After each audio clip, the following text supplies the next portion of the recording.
12억이 제 통장에 있다고요?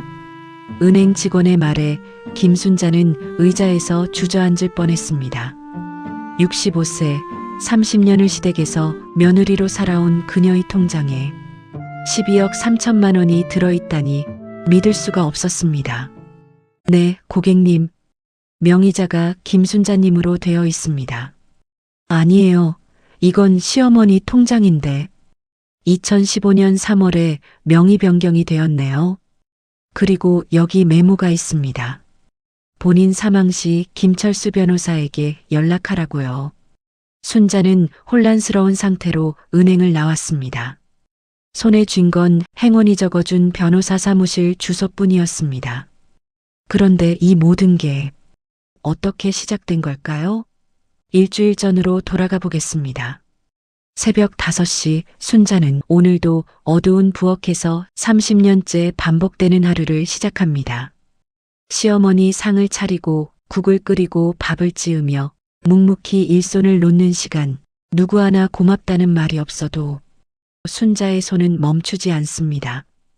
국이 짜, 밥도 지러. 시어머니가 던지는 말에 순자는 그저 고개를 숙이며 죄송하다고 중얼거립니다.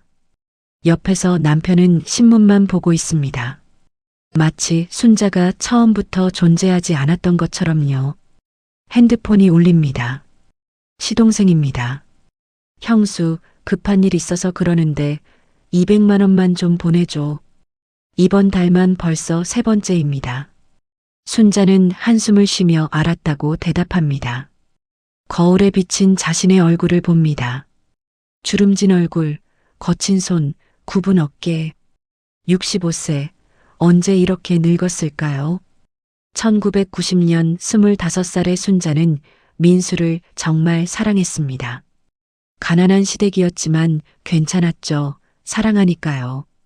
결혼식 날 시어머니는 차갑게 말했습니다.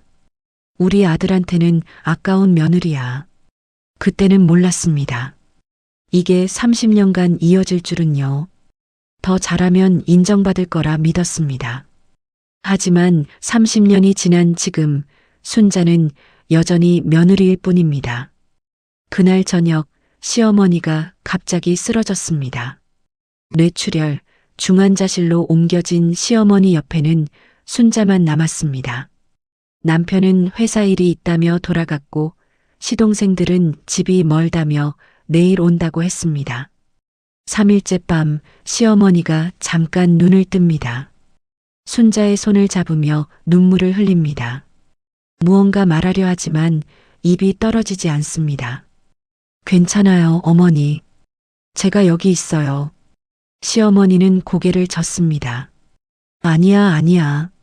라고 말하는 것 같았습니다. 다음 날 새벽 시어머니는 조용히 숨을 거두었습니다. 89세였습니다. 장례 마지막 날 밤 조문객들이 다 떠난 후 시누이가 속삭입니다. 언니, 엄마 통장 어디 있어요? 유산 정리 좀 해야죠. 시동생이 끼어듭니다. 형수님, 이 집도 이제 정리해야 할 것 같은데요. 작은 데로 옮기시는 게 어때요? 장례식장에서 유산 이야기를 하는 자식들, 시어머니의 체온이 제 식기도 전에 말입니다. 일주일 후 시댁 큰 집에 가족들이 모였습니다. 막내 시동생이 말합니다. 이 집값이 8억은 되겠죠? 땅값까지 합치면 10억도 넘을 거예요. 둘째 시누이가 계산기를 두드립니다. 5남매니까 1인당 2억씩이네요. 그때 막내 시누이가 말합니다. 형수님 몫은 없는 거죠? 며느리잖아요. 모두가 당연하다는 듯 고개를 끄덕입니다. 순자는 문 뒤에서 그 대화를 듣고 있었습니다. 손이 떨립니다. 30년을 이 집에서 살았는데 순자의 몫은 없습니다. 거실로 차를 들고 나가자 큰 시동생이 말합니다. 형수님 앉으세요. 얘기 좀 해야 할 것 같아서요. 이제 집 정리를 해야 할 것 같아요. 시누이가 부동산 전단지를 내밉니다. 막내 시동생이 참지 못하고 말합니다. 솔직히 말씀드릴게요. 이 집은 우리 엄마 재산이잖아요. 형수님이 사실 권리가 없으세요. 자식도 없으시니까 굳이 이 큰 집에 계실 이유도 없잖아요. 남편이 처음으로 입을 엽니다. 순자야, 동생들 말도 일리가 있어. 우리 좀 작은 데로 옮기는 게 나을 수도. 순자는 남편을 봅니다. 30년을 함께 산 남자가 낯설게 느껴집니다. 알겠습니다. 그날 밤 순자는 조용히 짐을 쌌습니다. 30년의 흔적이 가방 하나에 들어갔습니다. 서랍을 정리하다가 깊숙한 곳에서 낡은 통장 하나를 발견했습니다. 시어머니 이름이 적혀 있습니다.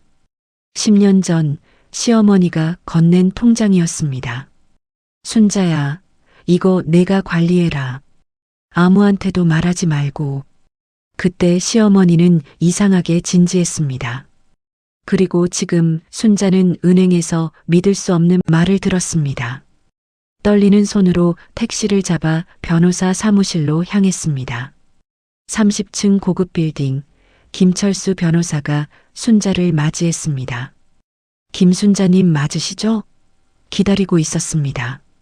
변호사는 금고에서 두꺼운 봉투를 꺼냈습니다. 고 박영자 여사께서 10년 전에 맡기신 겁니다. 본인 사망 시 며느리 김순자님께 전달하라고 하셨습니다. 봉투 안에는 집 등기부등본, 땅 등기부등본, 모두 명의자 김순자, 그리고 시어머니의 손편지가 나왔습니다. 순자야, 이 편지를 읽고 있다면 내가 세상을 떠난 후겠구나. 먼저 미안하다는 말을 하고 싶다. 30년간 너를 사람 취급도 안 했지. 하지만 알아줬으면 좋겠다. 내가 너를 제일 믿었다는 걸. 내 자식 5 모두 사랑하지만 솔직히 믿지는 못했어. 돈 이야기만 나오면 눈빛이 달라지더라. 하지만 너는 달랐다. 30년간 한 번도 재산 이야기를 꺼낸 적이 없었어. 10년 전부터 차근차근 준비했다.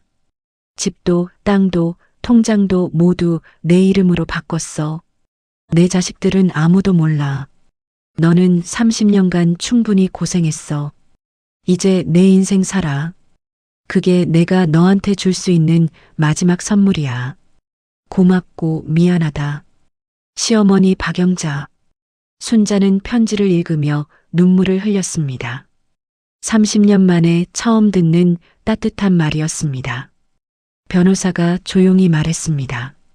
박영자 여사님께서는 10년 전부터 이날을 준비하셨습니다. 매우 신중하게, 법적으로 완벽하게요. 일주일 후 순자는 다시 시댁집으로 돌아왔습니다. 시동생들은 반색했습니다. 형수님 오셨어요? 시누이가 부동산 서류를 내밉니다. 여기 서명만 하시면 됩니다. 순자는 서류를 받아 천천히 읽어보고는 찢어버렸습니다. 모두가 얼어붙었습니다. 저가 이 집 주인입니다. 둘째 시동생이 비웃습니다. 무슨 소리예요?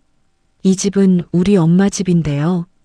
순자는 가방에서 등기부등본을 꺼내 테이블에 놓았습니다. 이 집 명의자 김순자. 그게 접니다. 10년 전 어머니께서 직접 하셨어요. 그때 김철수 변호사가 문을 열고 들어왔습니다. 거짓말이 아닙니다. 제가 10년 전 직접 처리했습니다. 집, 땅, 그리고 박영자 여사님 명의의 모든 예금, 총 15억 상당의 재산이 김순자님 명의로 변경되었습니다. 막내 시동생이 소리쳤습니다. 이건 법적으로 문제 있는 거 아니에요? 전혀 문제 없습니다.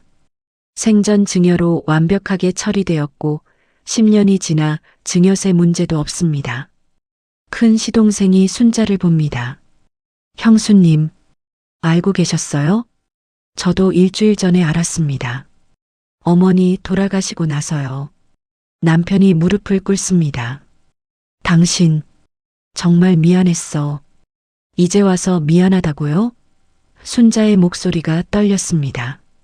30년간 저는 투명 인간이었어요. 당신 가족들이 절 무시할 때 당신은 신문만 봤죠. 시누이가 다가옵니다. 형수님, 우리가 잘못했어요. 하지만 우리도 가족이잖아요. 순자는 차갑게 말했습니다. 30년간 저도 가족이었는데 여러분은 몰랐잖아요. 변호사가 말합니다. 법적으로 김순자님께서 이 집에서 나가시라고 요구하실 수 있습니다. 순자는 잠시 생각하다 말했습니다. 한 달 드릴게요. 한 달 안에 이 집을 비워주세요. 한 달 후, 시댁 식구들은 하나둘 짐을 쌌습니다. 마지막 날 모두가 집 앞에 모였습니다. 남편이 말합니다. 나도 나갈게. 이혼 서류 보낼게. 막내 시누이가 울먹입니다. 형수님, 우리 정말 잘못했어요. 한 번만 용서해 주세요. 순자는 그들을 바라봅니다. 모두가 초라하고 불쌍해 보입니다. 잠시, 정말 잠시 흔들립니다. 30년의 습관이 그녀를 붙잡으려 합니다. 하지만 순자는 고개를 젓습니다.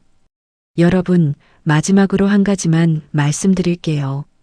어머니께서 남기신 편지에 이런 말씀이 있었어요. 이제 내 인생 살아라고요. 저도 이제 제 인생을 살려고 합니다. 여러분과는 여기서 끝입니다. 막내 시누이가 울먹입니다. 언니, 그래도 우리 30년을 함께 산 가족인데. 가족이요? 30년 동안 저는 단 한 번도 여러분의 가족이었던 적이 없었어요. 좋은 며느리, 좋은 형수가 되려고 최선을 다했지만 여러분은 단 한 번도 저를 사람으로 봐주지 않았죠. 순자는 가방을 집어듭니다. 이 집은 다음 주에 매각됩니다. 변호사님께 열쇠 맡기고 갈게요. 남편이 순자의 팔을 붙잡습니다. 당신, 정말 이렇게 가려고? 30년 동안 당신이 제 손을 잡아준 적이 있나요? 당신은 어디 있었어요? 이혼 서류는 법무법인으로 보내세요. 위자료는 요구하지 않을게요. 대신 다시는 연락하지 마세요. 문이 닫힙니다. 순자는 뒤돌아보지 않았습니다. 2주 후 순자는 제주도행 비행기에 몸을 실었습니다. 창밖으로 구름이 펼쳐집니다. 하얗고 자유롭습니다. 시댁집은 7억에 매각했고 땅은 6억에 팔았습니다. 통장의 12억과 합쳐 총 25억. 순자는 제주도 해안가의 작은 땅을 3억에 매입했습니다. 여기에 카페를 만들 거예요. 바다가 보이는 통유리창, 아담한 베이커리 공간, 그리고 2층에는 제 작업실을요. 어떤 작업을 하실 건가요? 건축가가 묻습니다. 그림이요. 어렸을 때 꿈이었어요. 결혼하면서 접었죠. 순자는 미소 지었습니다. 65세에 시작하는 새로운 꿈입니다. 카페 이름은 영자의 빵집, 시어머니에 대한 마지막 예의였습니다. 6개월 후 카페가 오픈했습니다. 순자는 매일 새벽 5시에 일어나지만 이번에는 다릅니다. 누군가를 위해서가 아니라 자신을 위해서입니다. 빵을 굽고 커피를 내리고 손님들을 맞이합니다. 오후에는 2층에 올라가 캔버스 앞에 앉습니다. 처음에는 붓을 잡는 손이 떨렸지만 곧 자연스러워졌습니다. 어느 날 순자의 핸드폰에 낯선 번호로 문자가 왔습니다. 형수님, 저예요. 한 번만 만나주세요. 제발이요. 순자는 문자를 읽고 조용히 삭제했습니다. 그리고 번호를 차단했습니다. 카페 문에 작은 안내문을 붙였습니다. 이 공간은 새로운 시작을 위한 곳입니다. 과거는 문 밖에 두고 들어오세요. 어느 토요일 오후 남편이 카페에 들어왔습니다. 순자는 놀라지 않았습니다. 언젠가는 올 줄 알았습니다. 어떻게 오셨어요? 남편은 초췌해 보였습니다. 당신 찾는데 6개월 걸렸어. 순자야, 나 진짜 반성했어. 다시 시작할 수 없을까? 제발. 당신이 얼마나 소중한 사람인지 이제 알았어. 30년 동안은 몰랐으면서요? 전 이제 누구의 아내도 며느리도 형수도 아니에요. 그냥 김순자예요. 처음으로 저 자신으로 살고 있어요. 남편이 무릎을 꿇었습니다. 당신, 정말 나한테 정도 없어? 30년 동안 쌓인 정보다 더 큰 게 뭔지 아세요? 30년 동안 쌓인 상처예요. 이제는 그 상처를 돌볼 시간이에요. 당신이 아니라 저 자신을 위해서요. 남편이 마지막으로 물었습니다. 행복해? 순자는 고개를 끄덕였습니다. 네, 처음으로요. 2년 후, 순자의 카페는 제주도에서 소문난 명소가 되었습니다.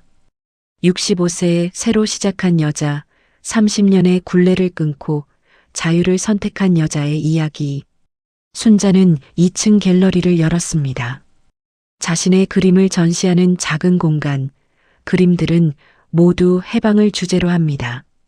어느 날 한 기자가 인터뷰를 요청했습니다. 혹시 시댁 가족들과 화해하실 생각은 없으세요? 순자는 고개를 저었습니다. 화해는 제 몫이 아니에요.